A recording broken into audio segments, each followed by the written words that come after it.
You think you know the Rosslyn Chapel Templar story? Think again. What if the deepest secrets connecting the Knights Templar and the Freemasons aren't hidden in plain sight within a single Scottish chapel, but are woven into a much larger, more intricate tapestry of history? Forget everything you thought you knew.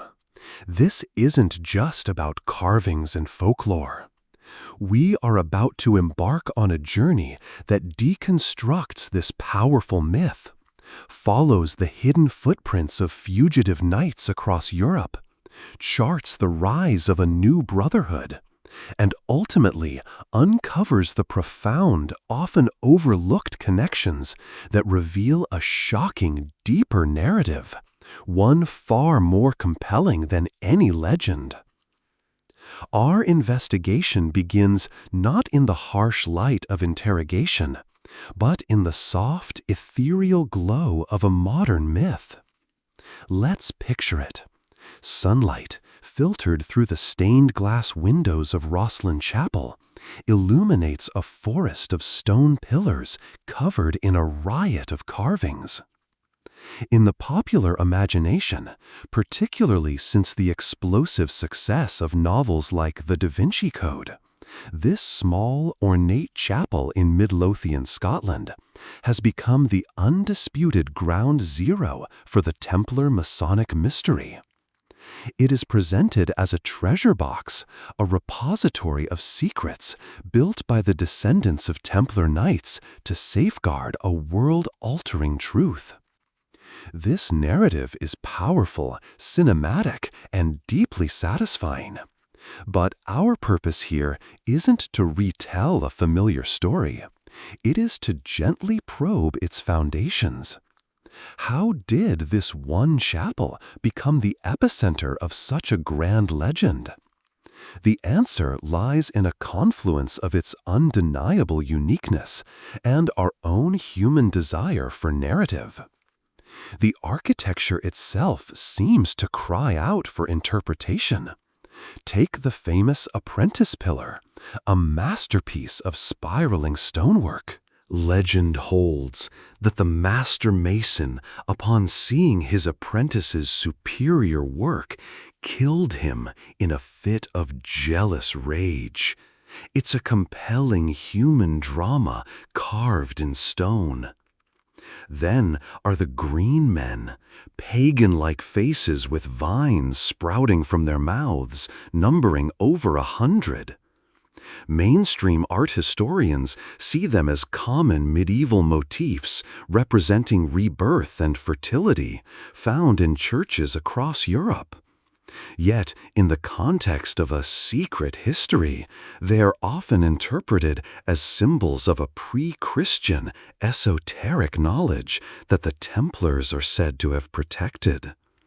Perhaps most famous are the carvings that allegedly depict maize or corn and aloe vera, plants native to the Americas, carved decades before Columbus's voyage.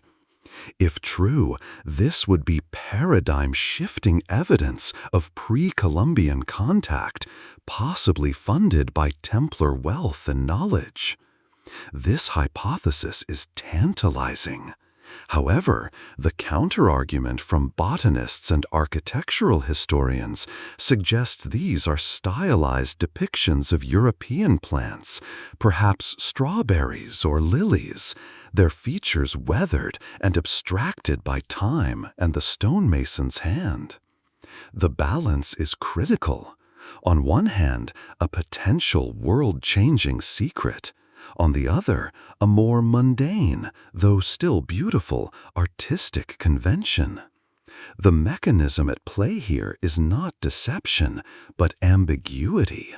Roslyn's art is so stylized and unique that it becomes a canvas onto which we can project our own desire for mystery. The story then turns to the chapel's founder, William Sinclair, the third Earl of Orkney, who began its construction in 1456. The popular narrative positions him as a hereditary Grand Master of the Templars, a direct descendant of knights who fled France. This lineage would give him the motive and the sacred duty to build a sanctuary for their secrets. But when we turn the pages of the historical record, the ink tells a different, more nuanced story. Legend holds that the master mason, upon seeing his apprentice's superior work, killed him in a fit of jealous rage. It's a compelling human drama carved in stone. Then are the green men, pagan-like faces with vines sprouting from their mouths, numbering over 100. Mainstream art historians see them as common medieval motifs representing rebirth and fertility found in churches across Europe. Yet, in the context of a secret history, they are often interpreted as symbols of a pre-Christian, esoteric knowledge that the Templars are said to have protected. Perhaps most famous are the carvings that allegedly depict maize or corn and aloe vera, plants native to the Americas, carved decades before Columbus's voyage. If true, this would be paradigm-shifting evidence of pre-Columbian contact, possibly funded by Templar wealth and knowledge. This hypothesis is tantalizing. However, the counterargument from botanists and architectural historians suggests these are stylized depictions of European plants, perhaps strawberries or lilies, their features weathered and abstracted by time and the stonemason's hand. The balance is critical. On one hand, a potential world-changing secret. On the other, a more mundane, though still beautiful, artistic convention. The mechanism at play here is not deception, but ambiguity. Rosslyn's art is so stylized and unique that it becomes a canvas onto which we can project our own desire for mystery. The Sinclair family certainly had crusading ancestors, as did many noble families of the time. However, there are no surviving 15th century documents that name William Sinclair as a Templar or link the chapel's funding or design to the dissolved order. The historical consensus is that he was a powerful nobleman building a collegiate chapel, a private place of worship for his family, intended to offer prayers for their souls. It was an act of piety and a display of status, common for the era. The direct, documented link to a surviving underground Templar organization simply isn't present in the primary sources from that time. So we are left with a fascinating divergence. One path leads us down a road of tantalizing symbols and secret lineage, a story that feels right in its narrative neatness. The other path, illuminated by peer-reviewed history and archival records, points to a more conventional, though still historically significant explanation. The question then becomes not which story is true, but rather, why did the Templar story attach itself so powerfully to Rosslyn and not to hundreds of other medieval chapels? It seems Roslyn's true power is not as a vault for Templar treasure, but as a perfect catalyst for the historical imagination. Its genuine mysteries, the sheer density of its carvings, and the loss of its original design plans create a vacuum that the thrilling legend of the Knights Templar was destined to fill.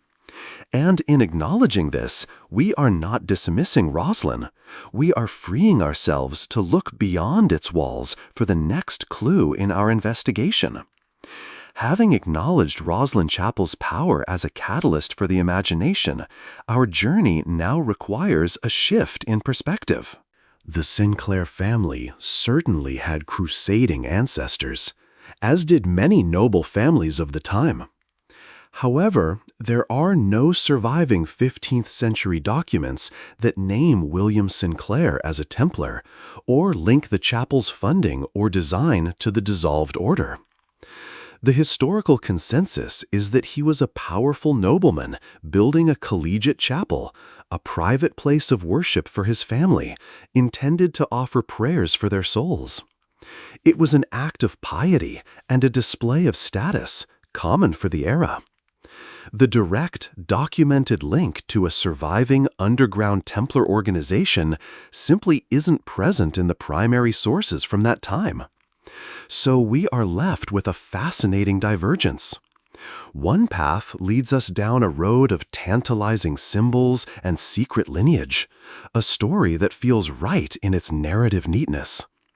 The other path, illuminated by peer-reviewed history and archival records, points to a more conventional, though still historically significant explanation.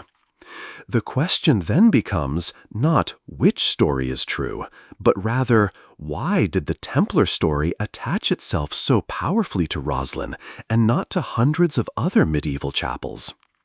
It seems Roslyn's true power is not as a vault for Templar treasure, but as a perfect catalyst for the historical imagination.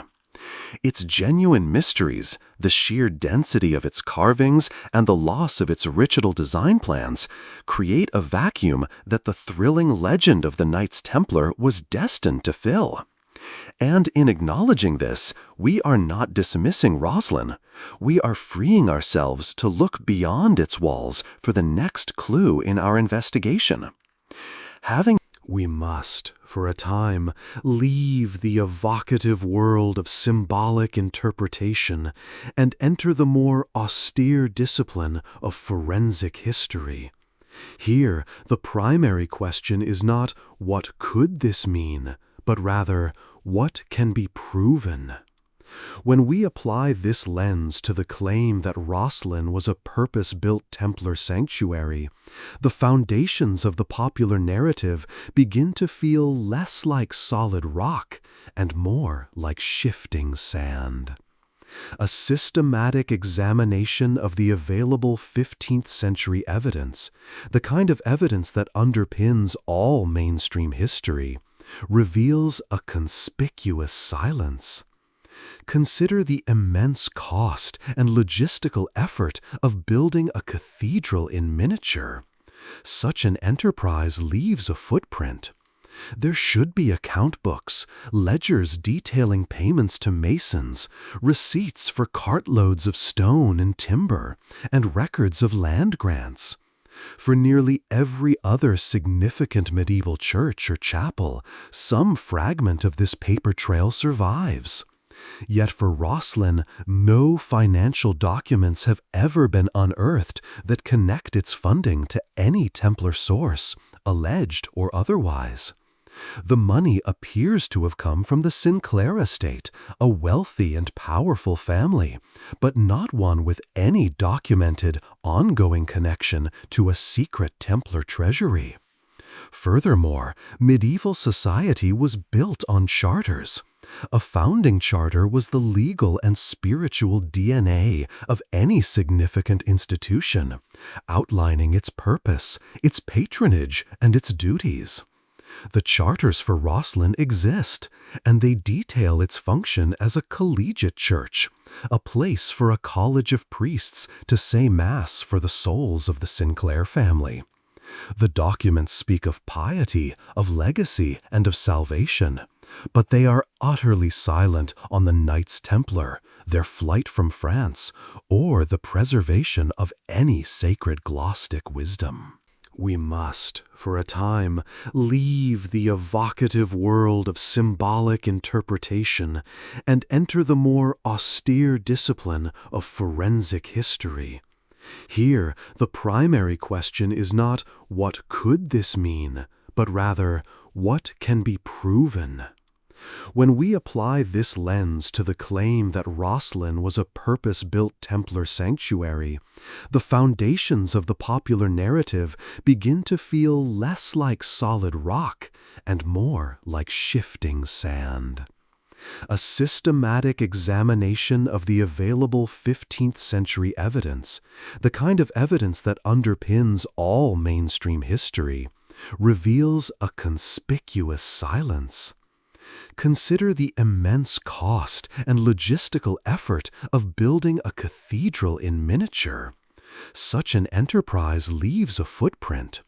There should be account books, ledgers detailing payments to masons, receipts for cartloads of stone and timber, and records of land grants.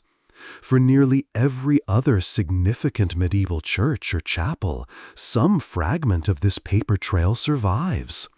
Yet for Rosslyn, no financial documents have ever been unearthed that connect its funding to any Templar source, alleged or otherwise. The money appears to have come from the Sinclair estate, a wealthy and powerful family, but not one with any documented, ongoing connection to a secret Templar treasury. Furthermore, medieval society was built on charters. A founding charter was the legal and spiritual DNA of any significant institution, outlining its purpose.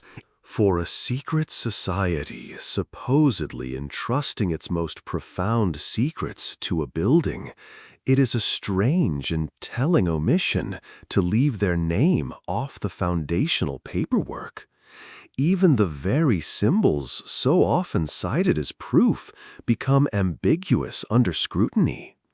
The famed Templar cross, the cross pate with its splayed arms, was indeed used by the order. However, it was also a widely used symbol of Christian chivalry, employed by numerous other orders and noble families. Its presence is not a definitive signature. To find it in a 15th century chapel is no more surprising than finding a crucifix. What is absent is more telling. The specific, undeniable icon of the order, two knights riding a single horse, symbolizing their original vow of poverty, is nowhere to be found in Rosslyn's original construction. The evidence, when viewed without the lens of a pre-existing belief, is simply not there. So, we must engage with the central counter-argument, one that is both intelligent and compelling. Absence of evidence is not evidence of absence. Proponents of the Templar theory would argue that a truly clandestine organization, hunted by the most powerful institutions in Europe, would be masters of erasing their tracks. They wouldn't keep ledgers that could be captured and used against them. They wouldn't write charters that openly declared their forbidden identity. Their silence in the official record, this argument goes, is precisely what we should expect. It is, in itself, a form of proof. This is a powerful idea, as it transforms a weakness in the theory into its greatest strength. It creates a narrative that is, by its very nature, unfalsifiable. How can one prove a secret that was designed to leave no proof? This is where we must analyze the system of myth-making itself. For a secret society supposedly entrusting its most profound secrets to a building, it is a strange and telling omission to leave their name off the foundational paperwork. Even the very symbols so often cited as proof become ambiguous under scrutiny. The famed Templar cross, the cross pate with its splayed arms, was indeed used by the order. However, it was also a widely used symbol of Christian chivalry, employed by numerous other orders and noble families. Its presence is not a definitive signature. To find it in a 15th century chapel is no more surprising than finding a crucifix. What is absent is more telling. The specific, undeniable icon of the order, two knights riding a single horse, symbolizing their original vow of poverty, is nowhere to be found in Rosslyn's original construction. The evidence, when viewed without the lens of a pre-existing belief, is simply not there. So, we must engage with the central counter-argument, one that is both intelligent and compelling. Absence of evidence is not evidence of absence. Proponents of the Templar theory would argue that a truly clandestine organization, hunted by the most powerful institutions in Europe, would be masters of erasing their tracks. They wouldn't keep ledgers that could be captured and used against them. They wouldn't write charters that openly declared their forbidden identity. Their silence in the official record, the persistence of the Rosslyn story, may have less to do with a 15th century conspiracy and more to do with a 19th century cultural movement. The Romantic era, with figures like Sir Walter Scott, resurrected a fascination with Scotland's medieval past, with chivalry, and with lost causes. It was in this fertile soil of Romantic nationalism that the seed of the Rosslyn Templar connection truly took root and blossomed into the grand tree we see today. The story provides a sense of hidden importance, a secret lineage that imbues a small corner of Scotland with world historical significance. It speaks to a deep human need for our own places to be special, for a connection to a past that is more magical than the mundane present. In the end, we are left with two parallel narratives. One is a story of verifiable history, of a nobleman's pious project that, through its own artistic genius and the passage of time, became a vessel for a powerful modern myth. The other is a story of secret history, unfalsifiable and compelling, that speaks to our deepest desires for mystery and hidden meaning. To the dispassionate historian, the weight of available evidence suggests that Rosslyn's role as a Templar cathedral is a beautiful legend, not a literal truth.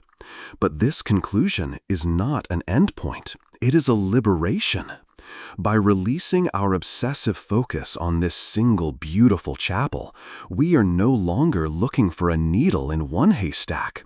We are now free to scan the entire horizon. If the surviving Templars and their accumulated knowledge didn't consolidate everything in one stone casket in Scotland, then where did they go? What became of their systems, their wealth, their people?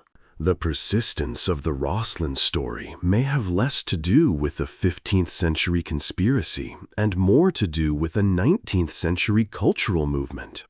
The Romantic era, with figures like Sir Walter Scott, resurrected a fascination with Scotland's medieval past, with chivalry, and with lost causes. It was in this fertile soil of Romantic nationalism that the seed of the Rosslyn Templar connection truly took root and blossomed into the grand tree we see today. The story provides a sense of hidden importance, a secret lineage that imbues a small corner of Scotland with world historical significance. It speaks to a deep human need for our own places to be special, for a connection to a past that is more magical than the mundane present. In the end, we are left with two parallel narratives. One is a story of verifiable history, of a nobleman's pious project that, through its own artistic genius and the passage of time, became a vessel for a powerful modern myth. The other is a story of secret history, unfalsifiable and compelling, that speaks to our deepest desires for mystery and hidden meaning. To the dispassionate historian, the weight of available evidence suggests that Rosslyn's role as a Templar cathedral is a beautiful legend, not a literal truth. But this conclusion is not an endpoint. It is a liberation. By releasing our obsessive focus on this single beautiful chapel, we are no longer looking for a needle in one haystack. We are now free to scan the entire horizon. To answer that, we must leave the quiet hills of Midlothian and journey back in time, back to the moment the world turned against them, To a cold and fateful dawn on Friday, the 13th of October, 1307.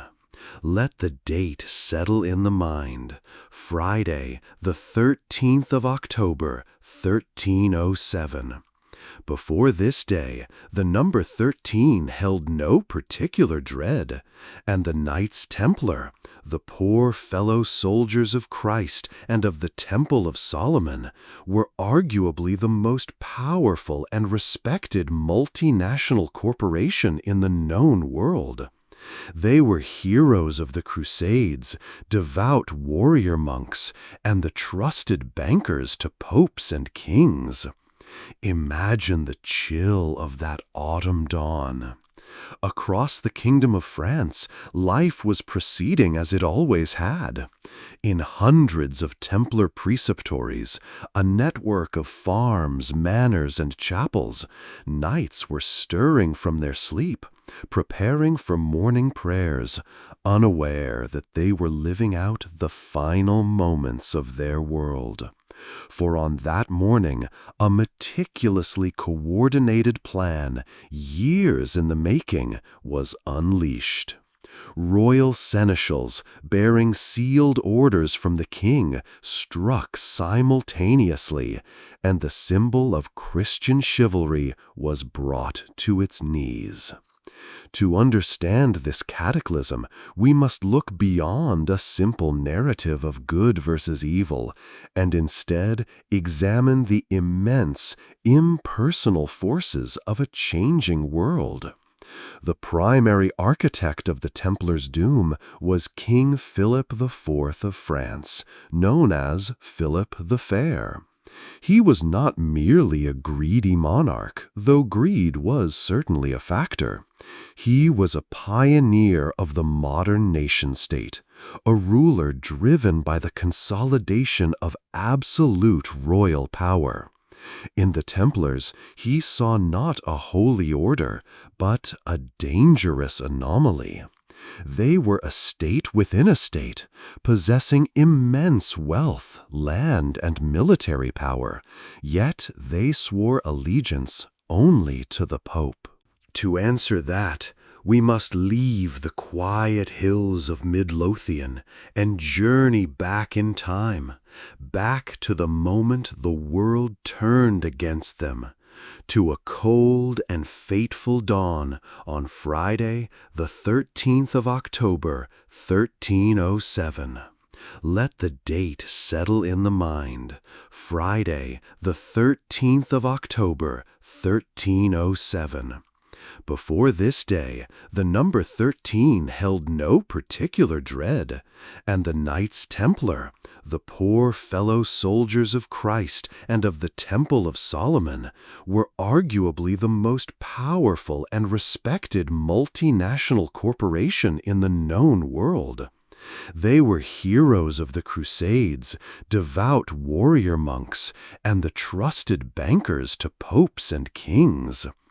Imagine the chill of that autumn dawn. Across the Kingdom of France, life was proceeding as it always had. In hundreds of Templar preceptories, a network of farms, manors, and chapels, knights were stirring from their sleep, preparing for morning prayers, unaware that they were living out the final moments of their world. For on that morning, a meticulously coordinated plan, years in the making, was unleashed. Royal seneschals, bearing sealed orders from the king, struck simultaneously, and the symbol of Christian chivalry was brought to its knees. To understand this cataclysm, we must look beyond a simple narrative of good versus evil, and instead examine the immense, impersonal forces of a changing world. The primary architect of the Templars' doom was King Philip IV. They operated outside the king's laws, and, most critically, they were his primary creditors. The French crown was deeply, perilously in debt to the very order it hosted. For a king building a centralized system, the Templars were a political, financial, and ideological threat.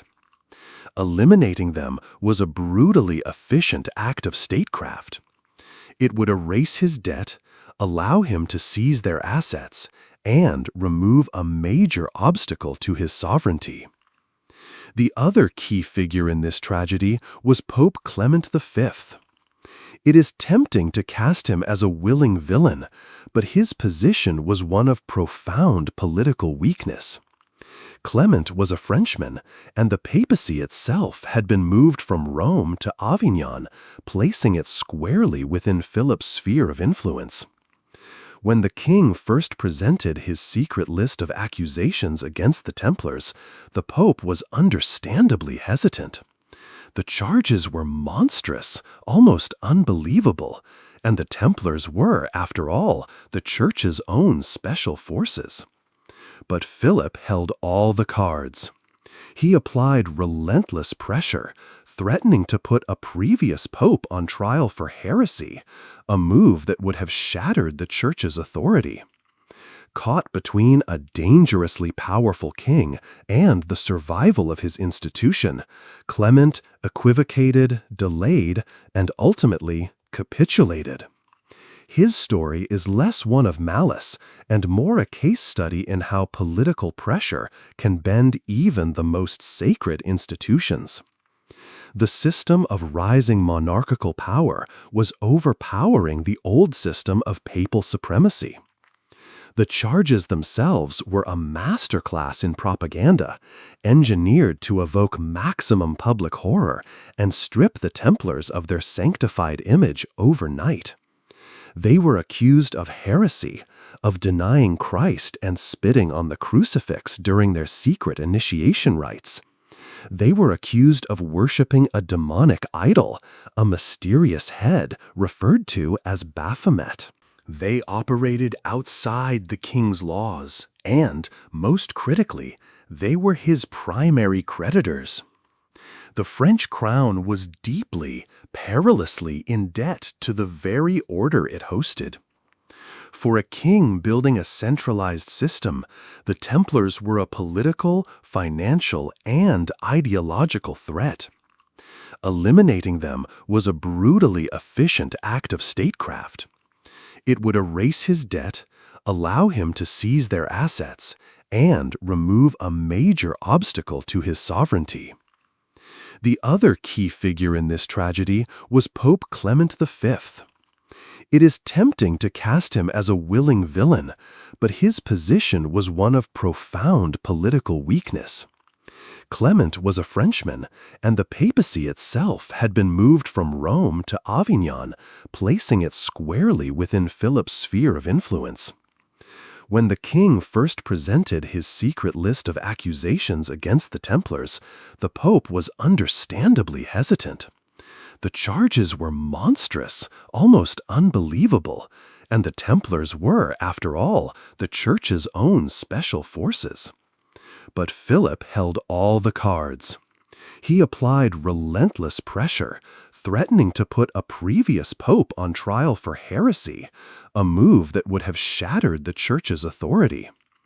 Caught between a dangerously powerful king and the survival of his institution, Clement equivocated, delayed, and ultimately capitulated.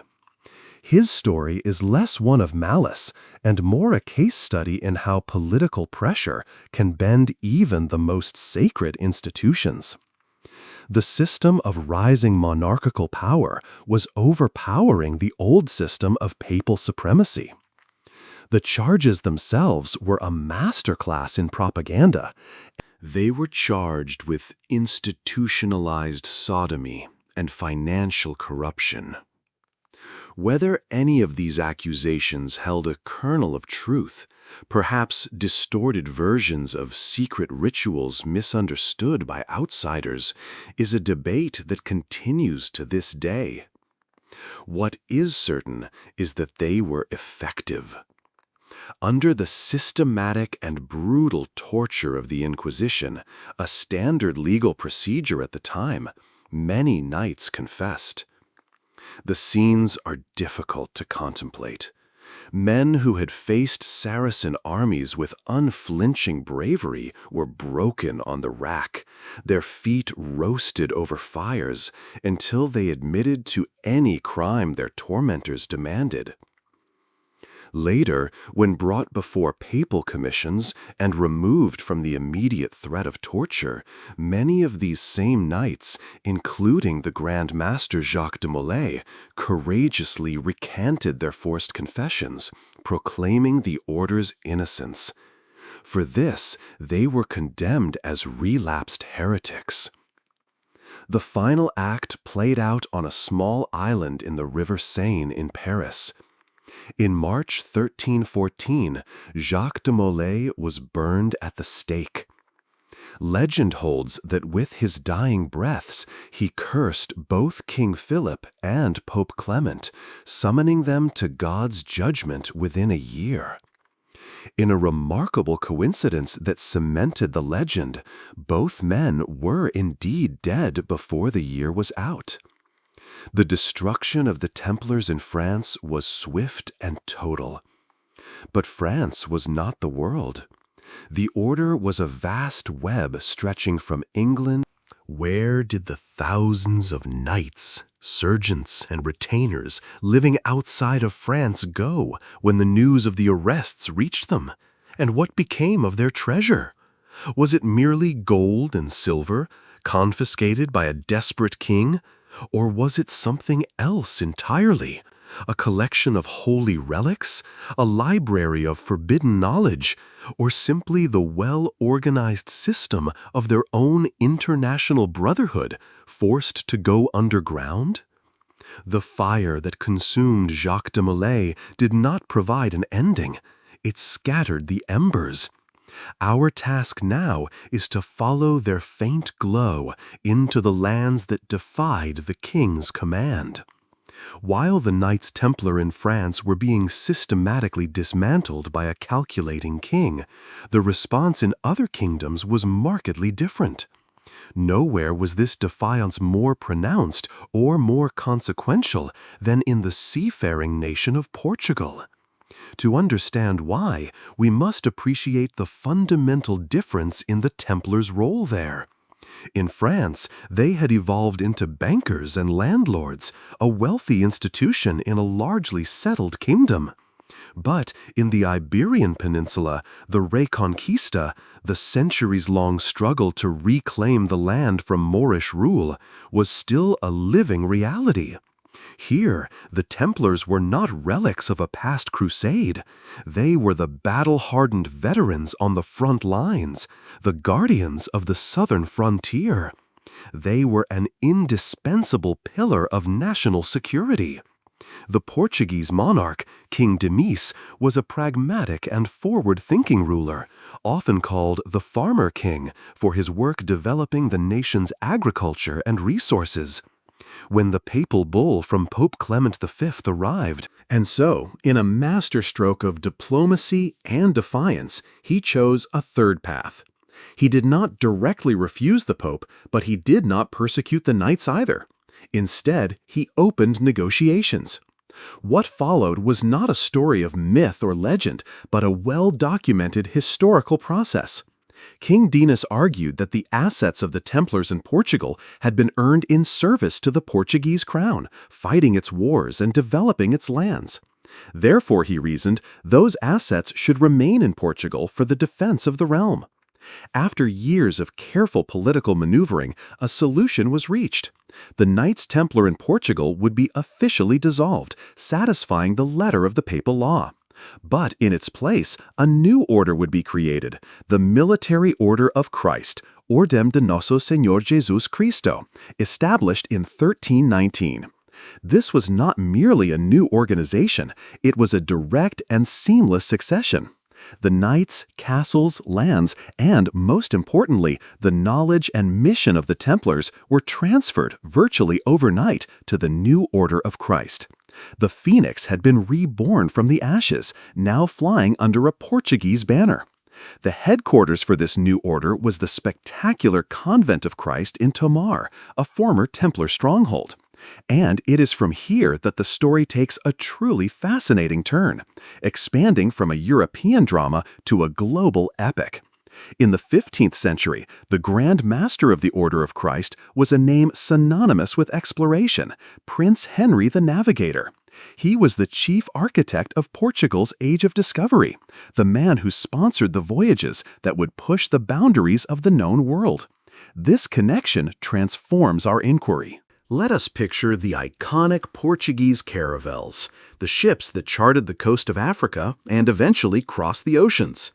Emblazoned on their massive sails was not the royal coat of arms, but the bold red cross pate of the Order of Christ, a symbol visually indistinguishable from that of their Templar predecessors.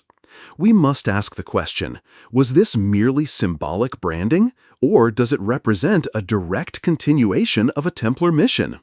Consider the possibilities. Did the immense wealth, once held by the Templars and now administered by the Order of Christ, provide the capital for these incredibly expensive voyages of discovery?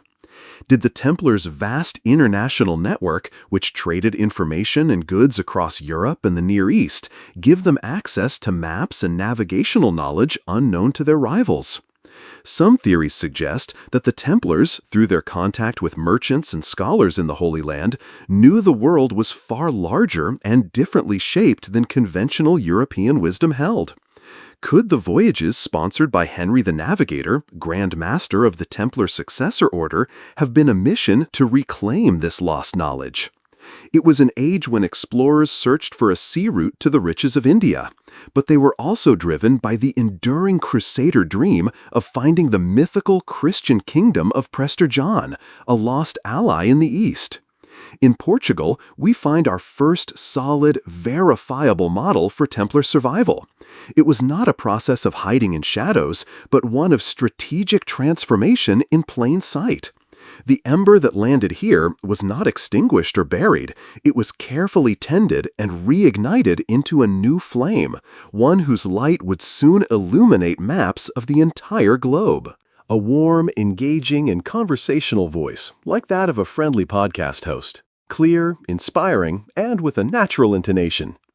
But while Portugal offers a clear, documented path of succession, other lands provide a foggier, more mysterious trail, one steeped in legend rather than ledgers. To follow this path, we must now turn our gaze northward to the misty highlands and rebellious politics of Scotland. Our journey takes us now from the sun-drenched shores of Portugal to the rugged, wind-swept coastline of Scotland. Here, the trail of the fugitive Templars grows fainter, the ink of the historical record fades, and we must learn to read the landscape of legend and political reality.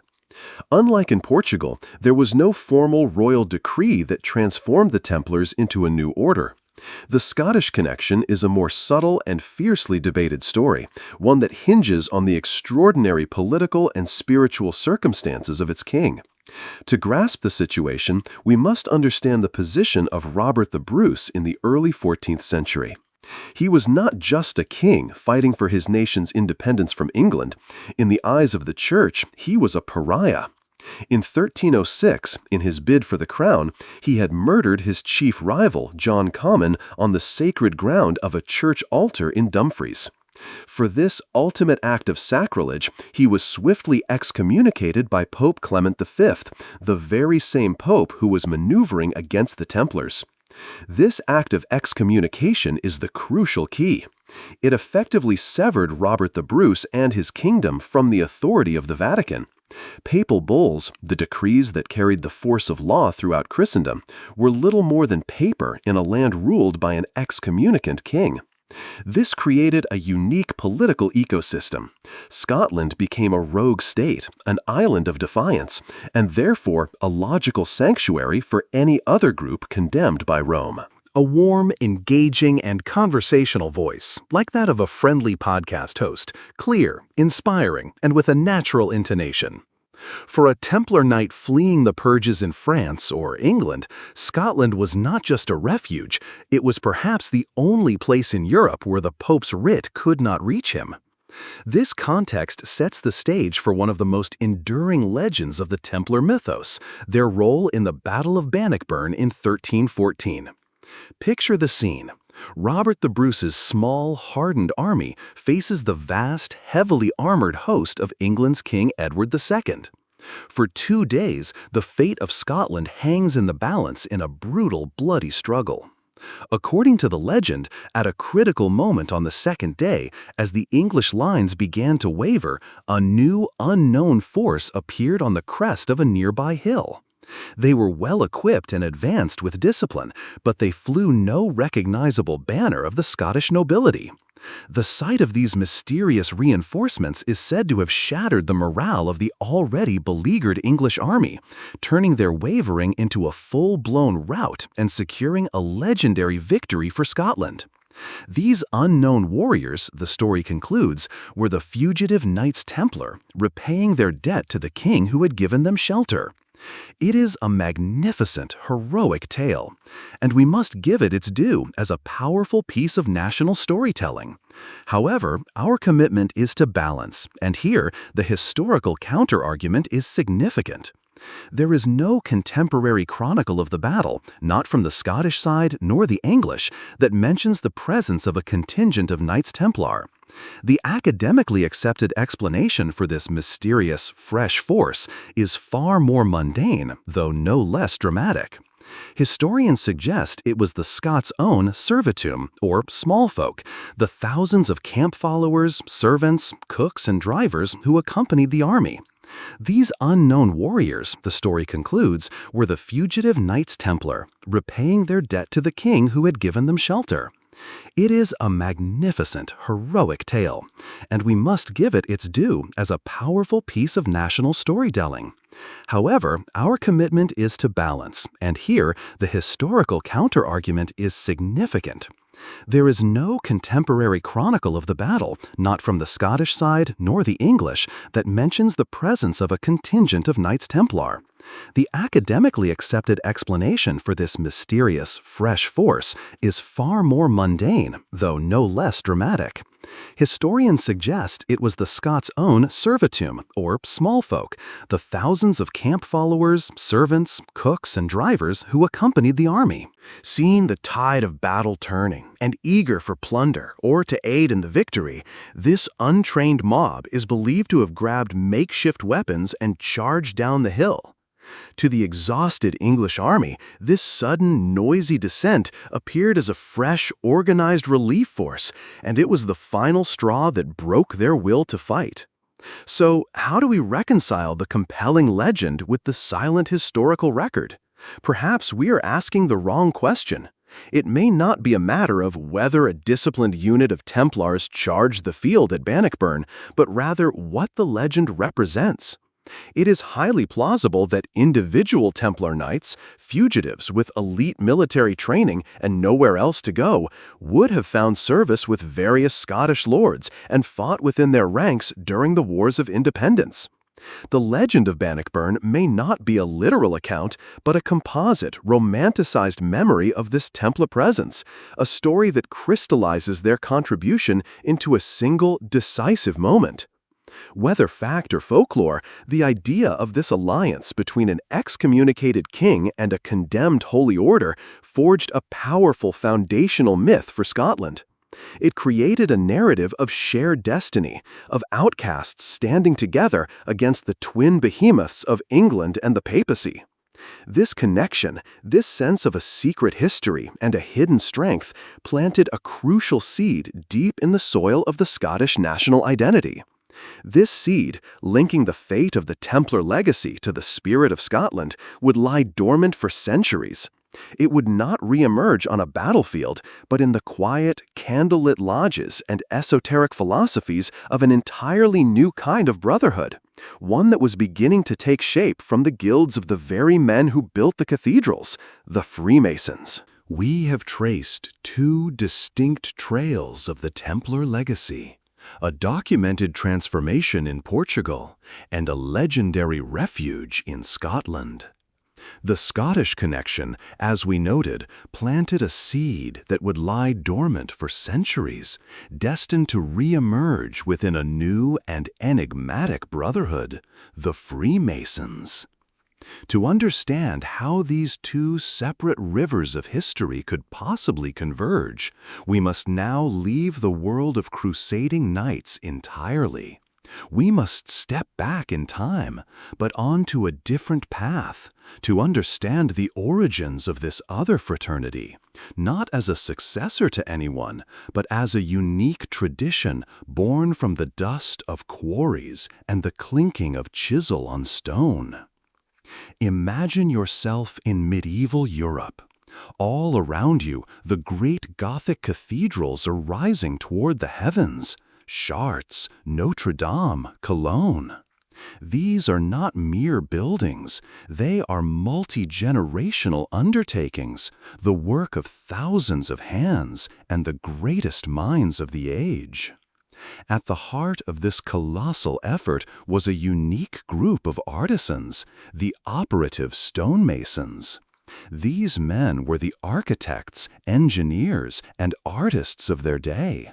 They possessed a sophisticated, almost sacred knowledge of geometry, of how to quarry stone, how to defy gravity with flying buttresses, and how to turn stone into lace with intricate carvings. This knowledge was their lifeblood. It was a trade secret of immense value, and they protected it fiercely. From this practical necessity, a system of secrecy was born. Masons' guilds, known as lodges, A warm, captivating, and hypnotic, lulling and hypnotic, clear, inspiring, with a natural intonation. A man claiming to be a fellowcraft, a journeyman, could thus prove he wasn't an unskilled apprentice trying to claim higher wages. This was not a system of esoteric philosophy. It was a pragmatic system of trade unionism and quality control.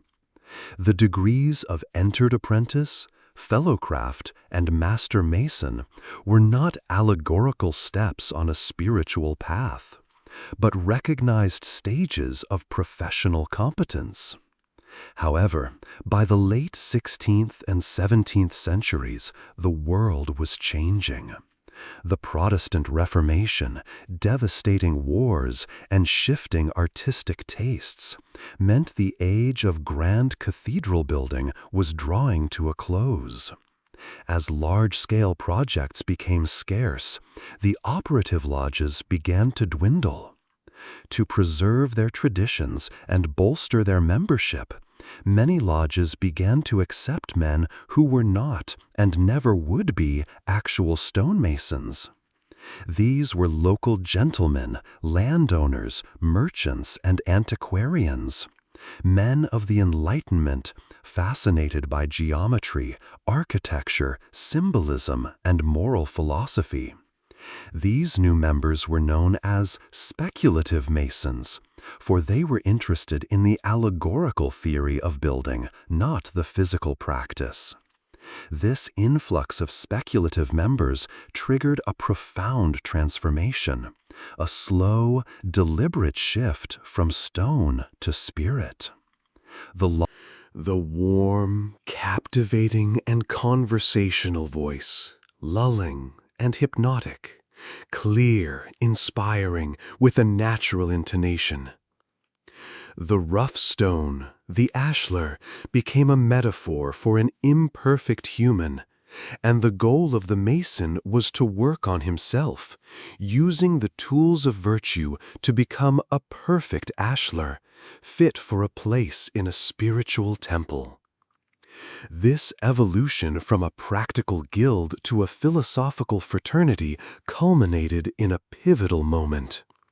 On a summer's day in 1717, 4 of these speculative heavy lodges in London met at the Goose and Gridiron alehouse. There, they made a decision that would shape the future of their movement. They formed the Grand Lodge of England. This act marked the formal birth of modern Freemasonry. It created a central authority, began the process of standardizing rituals, and laid the groundwork for a loose network of lodges to become a cohesive, international brotherhood dedicated to a system of morality veiled in allegory and illustrated by symbols. For centuries, this path of Freemasonry was its own. It grew from its own unique roots, nourished by the practical needs of medieval craftsmen and the philosophical curiosity of Enlightenment thinkers. Its story at this point has no connection whatsoever to the Knights Templar. But at the symbolic heart of their new speculative craft, they placed a single, ancient structure. We have two distinct brotherhoods. One, an order of crusading knights, forged in the heat of the Holy Land and shattered by political ambition. The other, a fraternity of philosophical thinkers, which grew from the practical guilds of medieval stonemasons. For centuries, their paths ran parallel, with no apparent connection. Yet, as we delve into their poor identities, we find they both orbit the same powerful, ancient symbol. It is a remarkable historical synchronicity, a shared symbolic heart that beats at the center of both traditions, the Temple of Solomon. To understand this shared foundation, we must first appreciate how each group approached the temple, for their connections to it were born of different worlds. For the Knights Templar, the connection was literal, geographical, and historical. Their very name, the poor fellow soldiers of Christ and of the Temple of Solomon, derived from their first headquarters. When the order was founded in the 12th century, King Baldwin II of Jerusalem granted them a wing of the Al-Aqsa Mosque on the Temple Mount, the very site where King Solomon's magnificent temple was believed to have stood. For a Templar Knight, the temple was not an allegory. It was their home. It was the physical ground beneath their feet, the sacred center from which their mission radiated. Their identity was inextricably linked to being the guardians of that holy place. For the Freemasons, drawing from the detailed descriptions in the biblical books of Kings and Chronicles, they saw the construction of the first temple as the ultimate allegory for their own work. In their symbolic history, King Solomon was the first Grand Master, the wise king who orchestrated the grand design. The skilled craftsman from Tyre, Hiram Abiff, was the master architect, the keeper of secrets. The construction of a perfect and magnificent edifice dedicated to the glory of the divine became the supreme metaphor for the Freemasons' task: to build a more perfect, moral, and spiritual temple within his own heart. Herein lies the extraordinary parallel. One order was founded on the site of the temple, while the other was founded on the story of its construction. To explore this shared heart further, one need only step symbolically into a Masonic lodge. It is not designed as just a meeting hall. It is a microcosm of the universe, a representation of the temple's courtyard, a sacred space oriented east to west, just as the original temple was. Every piece of furniture, every symbol is a deliberate echo of that ancient structure. At the entrance to the lodge, one would see two prominent pillars representing Jachin and Boaz, the great bronze pillars that stood at the porch of Solomon's temple. In Masonic ritual, they symbolize establishment and strength, the foundation upon which any great At the center of the room, on a sacred altar, rests the volume of the sacred law, typically the Bible in the Western world, which is always open during lodge proceedings. This represents the divine wisdom that was said to reside in the Holy of Holies, the innermost sanctuary of the temple. The lodge room, therefore, is not merely decorated with symbols. It is a cohesive, symbolic system, a memory palace designed to impress upon the candidate the moral and philosophical lessons of the temple's construction. It is a constant, physical reminder of the allegorical work at hand. So we are left to ponder this profound connection. Is it merely a coincidence that these two influential and secretive Western brotherhoods, born of such different circumstances, would both be so deeply invested in the same ancient legend? Or does the story of the Temple of Solomon itself contain a kind of primal archetype, a powerful blueprint for creating an organization dedicated to building something of lasting value, whether a physical kingdom or a spiritual character? This shared symbolic heart is a compelling parallel, a common architectural language. But the structure of a building is one thing. The rituals that take place within it are another. To see if the connection runs deeper than just symbolism and stone, we must now examine the very rites of initiation themselves, the secret allegorical. To truly understand the Masonic Brotherhood, we must now step past the symbolic pillars of Jachin and Boaz and into the hushed, candlelit drama of the initiation itself. It is here, in these ancient rites, that we may find the most subtle and perhaps most profound parallels. The foundation of Freemasonry rests on a structure of 3 progressive degrees: entered apprentice, fellow craft, and master mason.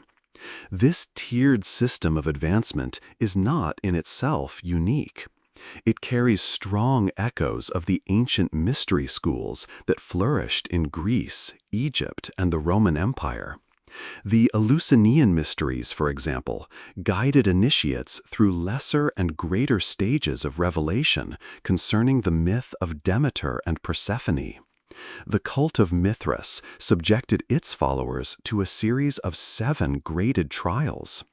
These ancient schools all shared a common methodology, using dramatic ritual, allegorical storytelling, and the slow revealing of secrets to guide a candidate on a transformative journey from a state of ignorance or darkness to a state of enlightenment or light.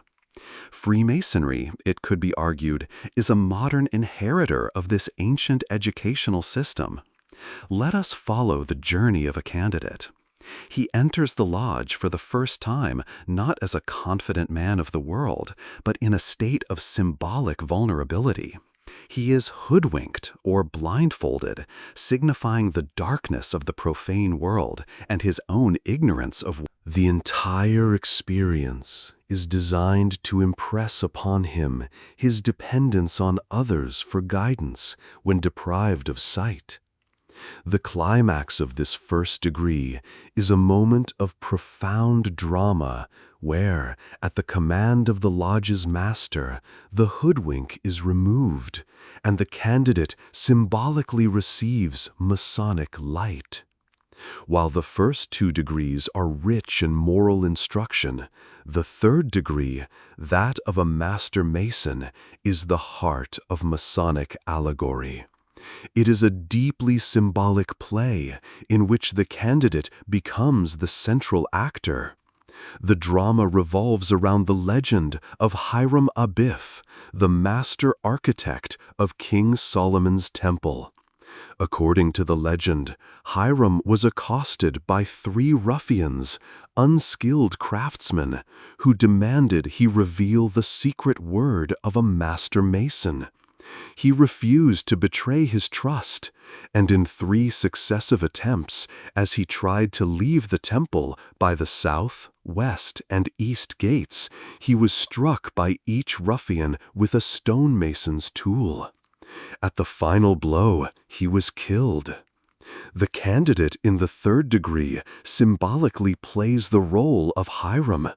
He experiences this allegorical assault and is laid to rest in a symbolic grave. He has been slain by the forces of ignorance, fanaticism, and ambition. Later, he is raised from this symbolic death by the worshipful master of the lodge in a ritual that signifies rebirth, resurrection. But here, in this story of a virtuous master, martyred for his secrets by treacherous villains who sought to misuse them, some have seen a faint but persistent echo of another historical tragedy. Let us consider the parallel. Hiram Abiff, the faithful master builder, is murdered for refusing to betray his sacred trust. Jacques de Molay, the last Grand Master of the Knights Templar, was a faithful master, executed on the orders of a king for refusing to betray his order or confess to false charges. Is it possible that the Masonic allegory of Hiram Abiff is a coded, symbolic retelling of the martyrdom of Jacques de Molay? Could the essence of the Templar tragedy, a story of fidelity unto death and the hope of eventual vindication, have been preserved and transmitted through this Masonic drama, long before any explicit Templar degrees were ever formally written? This is, of course, a deeply speculative idea, a resonance rather than a record. For a long time, it remained just that, a whispered parallel, a curious historical rhyme. But what if someone, standing within a Masonic lodge in the 18th century, decided to make this whispered parallel an explicit, public declaration? The story of the Templar-Masonic connection was about to have its most pivotal moment. The moment the whispered connection became a public declaration can be pinpointed with remarkable precision. To Paris in the year 1737. The man who held the rhetorical torch was Andrew Michael Ramsay, better known as the Chevalier Ramsay. To understand the impact of his words, we must first understand the man. Ramsay was a figure of considerable standing and intellect. A Scottish nobleman and scholar living in exile in France, he was a member of the Royal Society, a tutor to princes, and a man deeply involved in the Jacobite cause, which sought to restore the deposed Stuart dynasty to the thrones of Great Britain. He was no ordinary Mason. He was a respected intellectual moving in the highest circles of European aristocracy. Now, let us imagine the scene. We are inside a Masonic lodge in Paris, a hub of Enlightenment thought where nobles, artists, and philosophers gather. The accepted history of Freemasonry, as we have discussed, was that it had evolved from the practical guilds of medieval stonemasons. It was a humble, if respectable, origin. But on this day, as he stood to address his brethren, the Chevalier Ramsay offered them a far more glamorous and noble pedigree. In a formal speech which would become famously known as Ramsay's Oration, he dismissed the Craft Guild origin as a misunderstanding. He proposed a revolutionary new theory.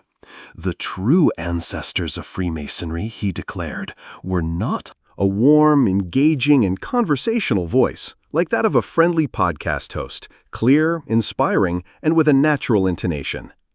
After the wars, Ramsay claimed this chivalric brotherhood was forced to retreat from the Holy Land, and a great number of them took refuge in Scotland. He went further, suggesting that Scottish kings had, for centuries, acted as the hereditary Grand Masters of this ancient and noble order.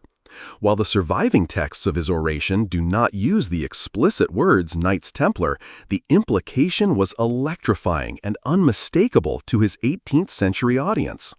The story of a persecuted chivalric order finding a safe haven in Scotland was already a potent legend.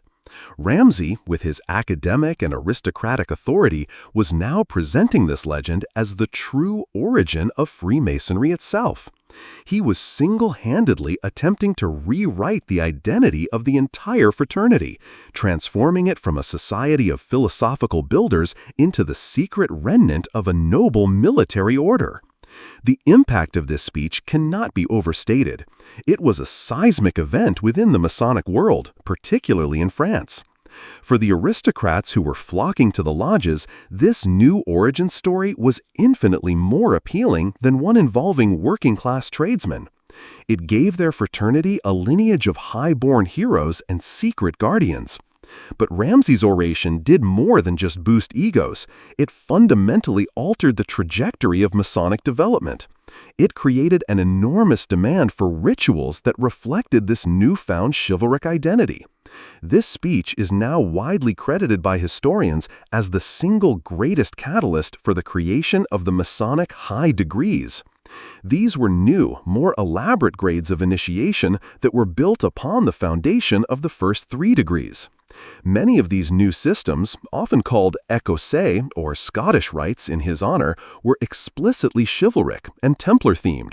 They involved swords, knightly vows, and allegories of persecution, loss, and the hope of restoration and vengeance.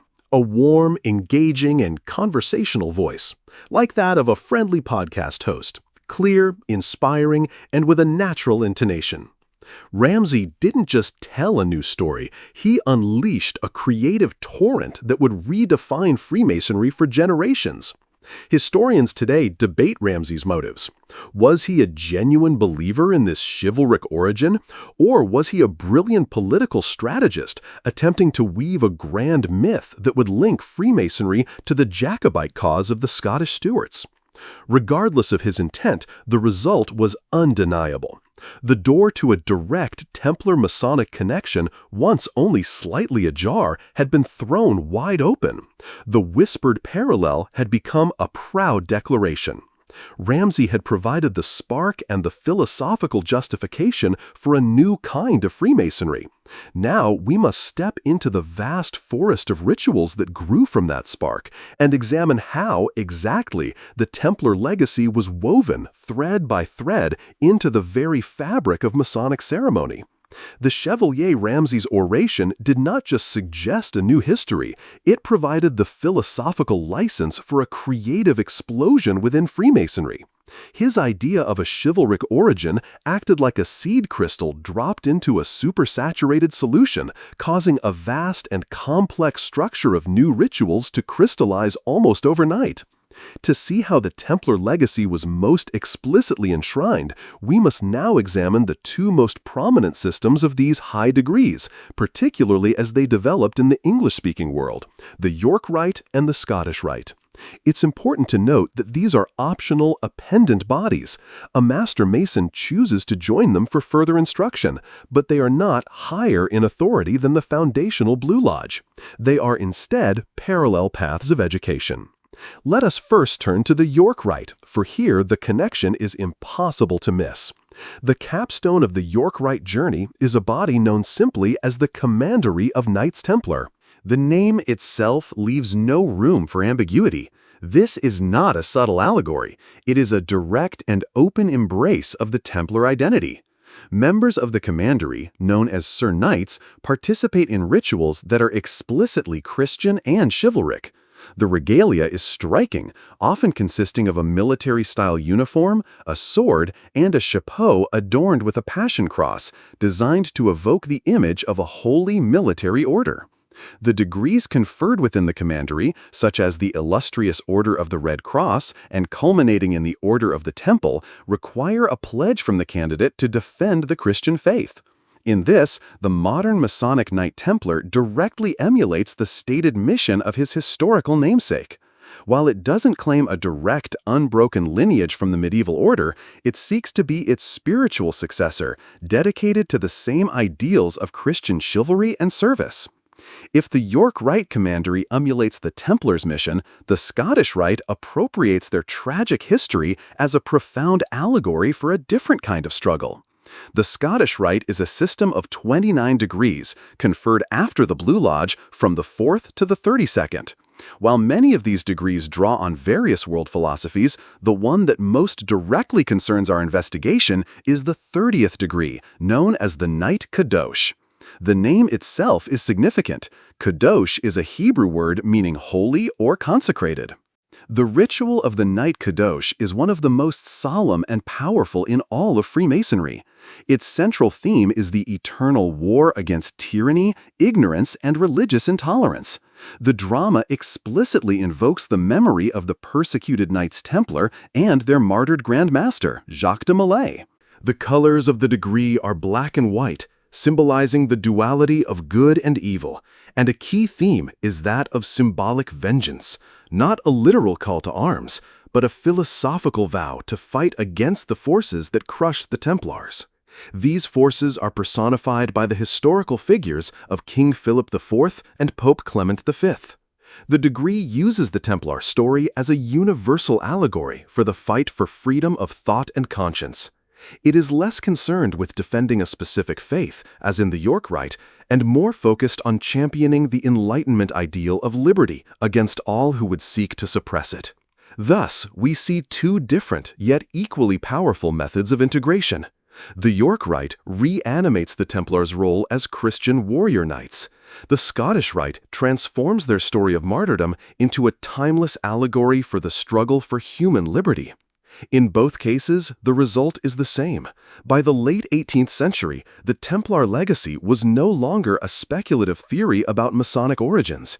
It had been fully woven into the fabric of the craft, an undeniable and central part of advanced Masonic identity, ritual, and philosophy. This direct integration of Templarism into Masonic ceremony is undeniable, but it begs a deeper question. Why did the two traditions fit together so seamlessly? Was it simply an 18th century invention born of Romanticism, or was there something more? To understand that, we must now dig deeper, beneath the surface of the rituals themselves and into the philosophical soil from which they may have both grown.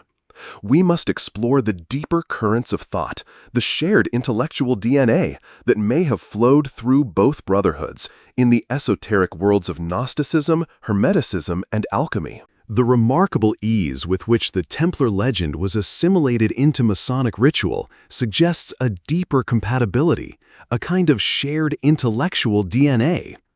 To understand this resonance, we must explore the undercurrents of Western esoteric thought, those streams of philosophy that have often run parallel to, and sometimes in opposition to, mainstream dogma. Three such streams are particularly relevant to our inquiry: Gnosticism, Hermeticism, and alchemy. These traditions, far from being mutually exclusive, often intertwine, creating a rich philosophical soil from which secretive or contemplative brotherhoods could draw nourishment. First, let us consider Gnosticism. The term comes from the Greek word gnosis, meaning knowledge, but it implies a very specific kind of knowledge: direct, intuitive, and personal insight into the nature of the divine. This stands in contrast to pistis, or faith in a received doctrine. Ancient Gnostic systems were diverse, but they often shared a central idea: that the material world is flawed, created not by a perfect God, but by a lesser, ignorant entity called the demiurge. Within each human, however, is a divine spark from the true transcendent God. Salvation, therefore, is not achieved through faith alone, but through a personal journey of awakening this spark through the attainment of gnosis. The connection to the Templars is largely found in the accusations made against them. The charge of worshipping a mysterious head or idol named Baphomet has been interpreted by some esoteric writers as a veiled reference to a Gnostic figure of wisdom, or Sophia. The accusations of denying the cross and other unorthodox practices could be seen as the distorted reflection of a secret inner doctrine that differed from the public-facing Catholicism of the order. While this remains highly speculative, the very existence of such accusations suggests the Templars were perceived as holding secret knowledge. The connection to Freemasonry, however, is far more philosophically direct. The Masonic journey is, at its core, a Gnostic-like quest. The candidate begins in darkness, ignorance, and seeks light, knowledge, or gnosis. This light is not simply handed over. It is revealed through progressive degrees, symbols, and personal reflection. It is a system built on the principle of self-discovery, not on the acceptance of an unchallengeable external creed. Next, we encounter Hermeticism, a tradition of philosophical and religious thought primarily based on the writings attributed to Hermes Trismegistus. At the heart of Hermeticism lies the elegant and powerful principle of correspondence, famously encapsulated in the phrase, "as above, so below." This axiom proposes that the microcosm, the human being, the earth, a single temple, is a direct reflection of the macrocosm, the greater universe, and the divine mind. Understanding one is the key to understanding the other. This principle is the philosophical foundation for sacred geometry, astrology, and much of Western magic. For both the Templars, as the guardians of the Temple Mount, and the Freemasons, as the symbolic builders of Solomon's Temple, this idea is fundamental. The act of creating or protecting a perfect, sacred space on earth is an act of mirroring the divine order of the heavens. It provides the ultimate justification for their focus on sacred architecture as a path to spiritual insight. Finally, we turn to alchemy. On the surface, alchemy was the proto-science of turning base metals like lead into noble ones like gold. But for the true adept, this physical process was merely an allegory for a far more profound undertaking, spiritual transformation. This is the distinction between exoteric, external, and esoteric alchemy. In this spiritual sense, the lead was the alchemist's own base, impure, and unenlightened soul. Through a series of difficult processes in the laboratory, purification, dissolution, coagulation, the alchemist sought to mirror that process within himself, burning away his impurities to finally achieve the gold of an enlightened, perfected, and spiritual state of being. The parallels with Masonic philosophy are striking and direct. The central allegory of Freemasonry, taking a rough, imperfect stone, the rough ashlar, and using the tools of education and virtue to shape it into a perfect ashlar fit for use in the spiritual temple, is a perfect expression of the alchemical goal. It is a system dedicated to the transformation of the self from a state of imperfection to one of moral and spiritual refinement. While any connection to the historical Templars is more legendary, often tied to theories about what their fabled treasure truly was, not gold, but the secret knowledge of spiritual alchemy, the resonance with the core Masonic project is undeniable. These three philosophies, the quest for direct knowledge, Gnosticism, the mirroring of the divine on earth, Hermeticism, and the process of spiritual perfection, alchemy, form a powerful and interwoven ideological bedrock. They offer a worldview centered on personal transformation and the attainment of hidden wisdom. It is because both the Templar legends and Masonic rituals could draw from this same deep esoteric well that they fit together so seamlessly. But ideas, no matter how powerful, need human carriers to transmit them across the centuries. To continue our investigation, we must now move from the They move through history via conversation, correspondence, and within the protective circles of friendship and shared interest.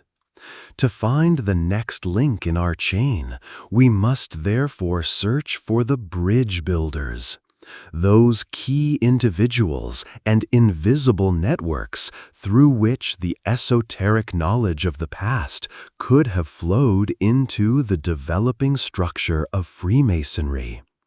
In the 17th and 18th centuries, before the age of mass media, Europe was crisscrossed by these networks.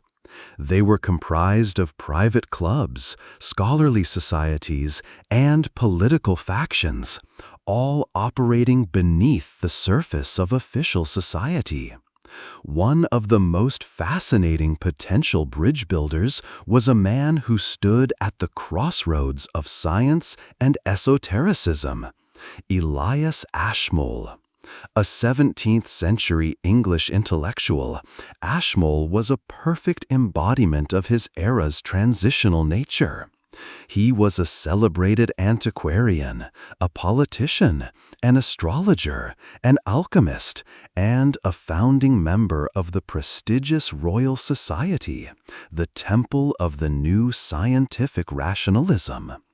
Crucially for our story, he is also one of the first men whose initiation into speculative Freemasonry is confirmed by a personal record, a diary entry from 1646. In Ashmole, we see how these worlds could coexist in one person.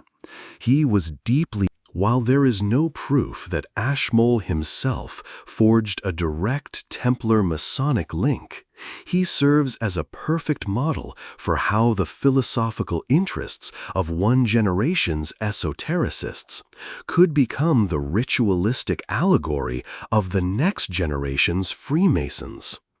Another powerful, though more politically charged network was that of the Jacobites. Following the exile of the Catholic King James II of England in 1688, his supporters, the Jacobites, formed a potent and secretive political diaspora across Europe, particularly in France. These exiled Scottish, Irish, and English nobles lived in a world of secret correspondence, coded language, and fervent hope for a Stuart restoration to the British throne. It was precisely within these French lodges, populated by Jacobite exiles, that the chivalric high degrees of Freemasonry truly flourished.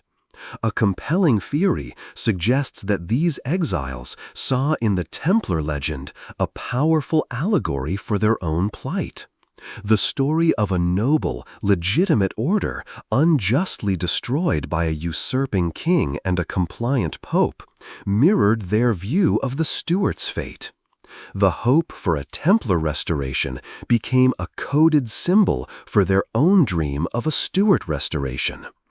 In this context, the Chevalier Ramsay, a prominent Jacobite himself, giving his famous oration in a Parisian lodge, looks less like a simple historian and more like a political mythmaker, weaving a tale that would bind the fraternity's loyalty to his cause. Freemasonry, in this view, could have served as an invisible network for maintaining Jacobite solidarity. Beyond these specific examples, we see a general confluence of esoteric streams. The Rosicrucian craze of the early. It is highly likely that men who were fascinated by the Rosicrucian legend in one generation became the speculative Freemasons of the next, carrying their intellectual passions with them into the lodge.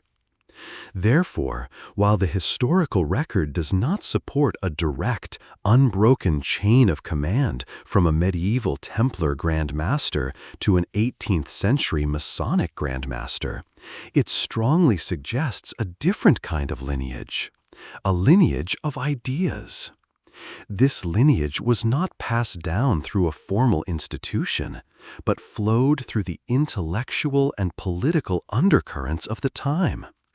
It was carried by bridge-building individuals like Ashmole, nurtured within political networks like the Jacobites, and ultimately found a permanent and welcoming home within the symbolic structure of Freemasonry. We have now traced the history, the rituals, and the philosophies. But this leaves us with one final, essential question. Why? Why does this grand, intricate story of secret connections continue to captivate us so profoundly?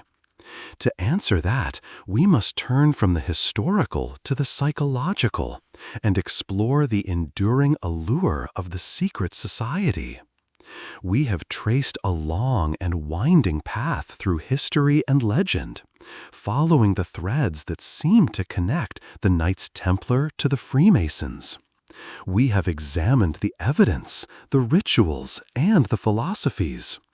Yet we are left with a final, essential question. At its core, the fascination is rooted in one of our most fundamental human impulses, the desire to believe there is more to the world than meets the eye.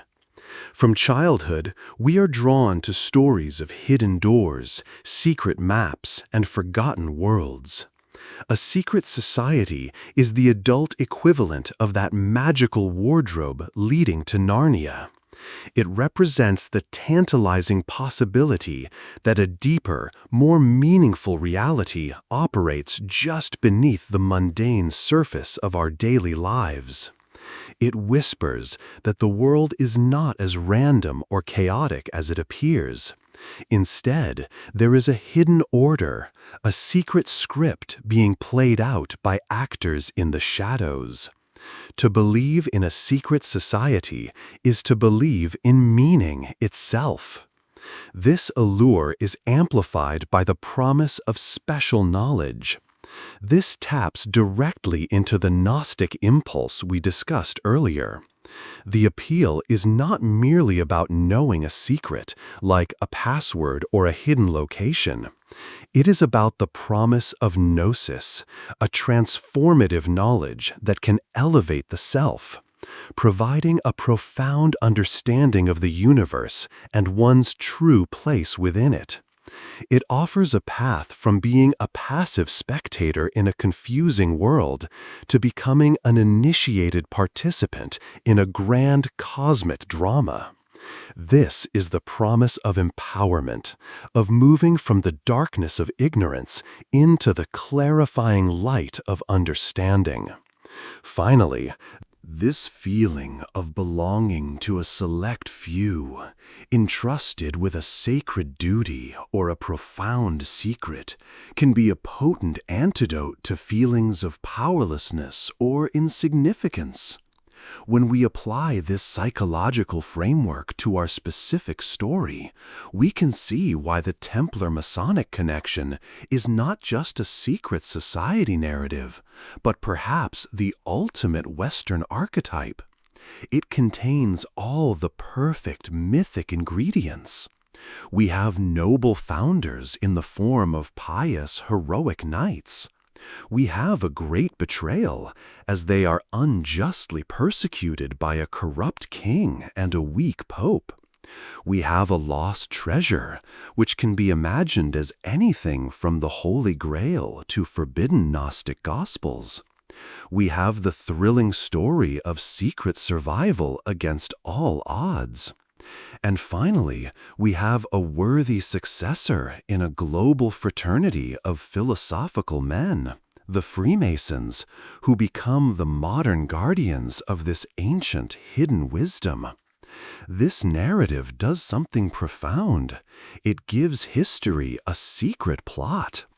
It suggests that despite the apparent chaos and brutality of the past, a hidden thread of light and knowledge has been carefully preserved and passed down through a lineage of guardians. To believe in this story is to find a sense of order in the chaos, a promise of eventual justice, and a connection to something ancient, noble, and timeless. When does a romantic fascination with hidden history curdle into outright conspiracy theory? To understand the modern landscape, we must now examine the vast spectrum of contemporary theories and controversies that this powerful archetype has spawned. The powerful allure of the Templar Masonic story, as we have seen, speaks to a deep human need for meaning and a hidden order. In the modern world, however, this impulse has branched into a vast and complex ecosystem of belief, ranging from rigorous academic inquiry to sprawling, unfalsifiable conspiracy theories. To understand the current landscape, we must navigate this spectrum with care, distinguishing between different ways of knowing and the evidence upon which they are based. At one end of this spectrum lies mainstream academic history. For professional historians, the question is not if the Templars secretly survived to create Freemasonry, but rather how and why the story of their survival was constructed in the 18th century. Scholars in this field focus on verifiable primary source evidence. They trace the evolution of the legend through figures like the Chevalier Ramsay, analyzing it as a created tradition, a powerful myth invented for specific social, political, or philosophical reasons. The goal here is not to prove or disprove a secret history, but to understand the cultural and intellectual forces that led people to create one. This approach is grounded, evidence-based, and forms the foundation of our. These researchers trace the history of ideas, suggesting that the Gnostic, Hermetic, and alchemical philosophies we've discussed formed a real, if subtle, intellectual current that flowed from the Middle Ages into the Enlightenment. In this view, the Templar-Masonic connection may not be one of an unbroken institutional lineage, but a more profound lineage of shared philosophy, making their eventual union feel less like an invention and more like a reunion of kindred spirits. It is as we move further along the spectrum that we enter the territory of the grand unified conspiracy theory. This is the worldview most often encountered in popular sensationalist books and the sprawling forums of the Internet. Here, the Templar-Masonic connection is not only accepted as literal historical fact, but is presented as just one piece of a much larger puzzle. In this narrative, the Templars, Freemasons, Rosicrucians, the Bavarian Illuminati, and other shadowy groups are all seen as interconnected branches of a single ancient secret society that has been manipulating world events for centuries, if not millennia. The logic of this type of theory is fundamentally different from that of historical research. It operates on a principle of no coincidences, where disparate symbols, events, and family lines are connected to form a vast, overarching plot. Crucially, any lack of direct evidence. The digital age has acted as a powerful accelerator for these theories, as recommendation algorithms can create echo chambers that reinforce these beliefs, making them appear far more widespread and credible than they are.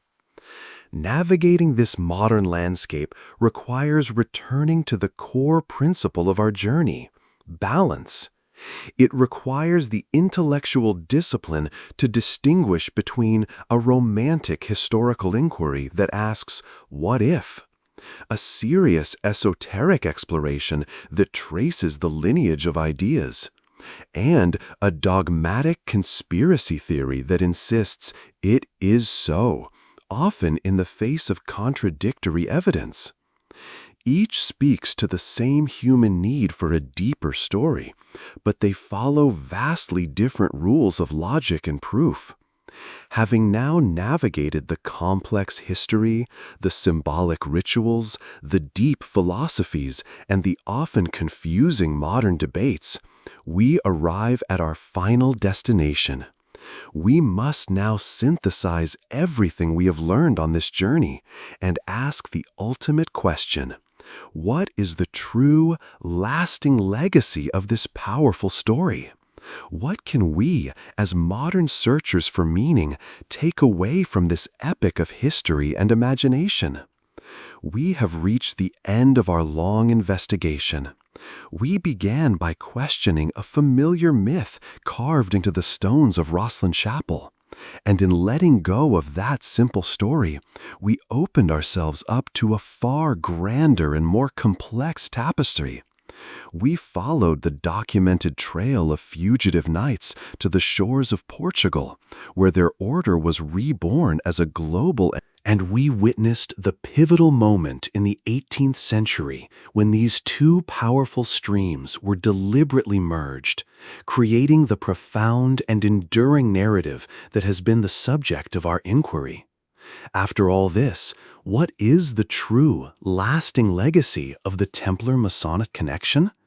If it is not a direct, unbroken lineage from a medieval Grand Master to a modern one, then what is it? The answer, it seems, is that the ultimate legacy of this story is not historical, but mythological. Its truth is not found in proving a chain of command, but in understanding the timeless power of the archetype it created. The real treasure is the story itself.